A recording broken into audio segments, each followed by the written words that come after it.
Hello बच्चों, चलिए प्रश्न को देखते हैं। प्रश्न है, रासायनिक समीकरणों की सहायता से समझाइए कि क्या होता है जब जिप्सम को 473 केल्विन पर गर्म करते हैं। तो देखिए बच्चों, यहाँ पर बात करें प्रश्न की मुख्य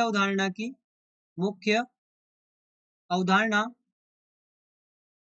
तो बच्चों यहाँ पर होता क्या है कि जो हमारे पास में रासायनिक समीकरण की सहायता से हम समझेंगे। पहले यहाँ पर हम मुख्य में जिप्सम को 473 केल्विन पर गर्म गर्म करने पर क्रिस्टलीय जल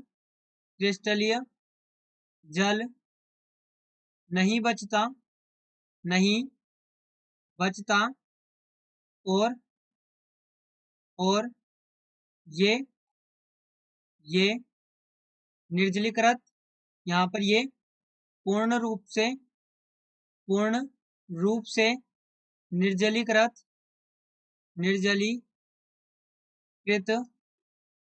हो जाता है निर्जलीकृत हो जाता है। तो देखिए बच्चों, यहाँ पर समझे, जिप्सम हमारे पास में क्या होता है, ये होता है कैल्शियम सल्फेट डॉट 2H2O। अब देखिए, सबसे पहले हम यहाँ पर 473 केल्विन से पहले हम यहाँ पर बात करें कि जब इसको 393 केल्विन पर गर्म करते हैं, 393 केल्विन पर जब इसको गर्म करते हैं, तो देखिए ये जो जिप्सम ये परिवर्तित हो जाता है यहाँ पर प्लास्टर ऑफ पेरिस यानी कि CaSO4। यहाँ पर दो अणु होंगे और ये H2O। यहाँ पर इसको हम इस प्रकार से लिख सकते हैं, CaSO4 डॉट हाफ H2O। ये इसमें परिवर्तित हो जाता है, इसे हम प्लास्टर ऑफ पेरिस कहते हैं। Plaster of Paris plaster of Paris कहते हैं।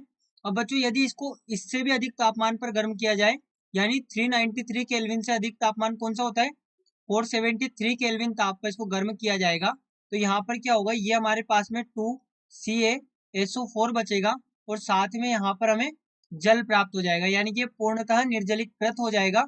और ये हमें यहाँ पर जो प्राप्त होगा, इसको कहते हैं मृत तापित प्लास्टर। मृत तापित प्लास्टर इसको यहाँ पर कहा जाता है, जो कि पूर्णतः निर्जलीकरण के दौरान प्राप्त होता है।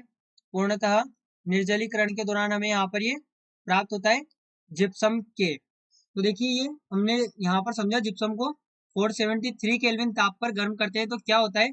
तो पहले तो यहाँ पर यदि 393 केल्विन तापमान पर गर्म करके हमने इसको प्लास्टर ऑफ पेरिस में परिवर्तित कर लिया। अब होता क्या है कि यदि इसको और ज्यादा तापमान देते हैं, यानी कि लगभग 473 केल्विन तापमान दिया जाता है, तो यहाँ से ये क्रिस्टलीकृत जल पूरा निष्कासित हो जाता है और हमारे पास में केवल यहाँ पर कैल्शियम सल्फेट बचता है निर्जलीकृत, यानी कि जिसे हम यहाँ पर मृत तापित प्लास्टर भी कहते हैं, जिसकी यहाँ पर जल के साथ जमने की एक विशेष प्रकृति होती है। तो बच्चों, आशा करते हैं आपको प्रश्न समझ आया होगा। धन्यवाद।